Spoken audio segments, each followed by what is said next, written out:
Divák z Čierneho Balogu a jeho rodina smútia za dvojročným vlčiakom Timom.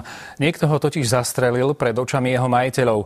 Neznámy páchateľ totiž na psa zaútočil počas rodinnej prechádzky v lese.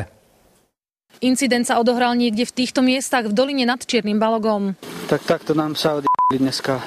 Zadne nohy mu podlomilo, vyletela mu z papule krv, ľahol, ešte trošku zatriaslo a bolo po psovi. Strelec na psa zaútočil na tejto ceste v chatovej oblasti. Peter sa vracal s vlčiakom Timom z prechádzky. Pristavil sa ešte u kamaráta, keď v tom počuli výstrel.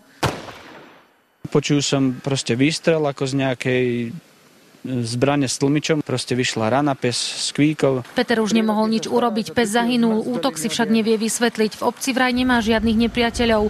Nevie určiť, odkiaľ výstrel vyšiel. Mal však šťastie, že neznámy strelec nezranil aj jeho. Mohol ohroziť ocko, guľka mohla zablúdiť. Timov majiteľ neskrýva rozhorčenie. Strelec pripravil jeho rodinu o domáceho miláčika. Bol to ako rodinný príslušník, fakticky je s nami 2 roky. V tejto veci sme prijali trestné oznámenie a prípad preverujeme ako podozrenie z trestného činu poškodzovania cudzej veci. Veterinár počas pitvy vybral z tela guľku, či však bude postačovať pri možnej identifikácii strelca je zatiaľ otázne. Pre televíziu Katarína Kováčiková.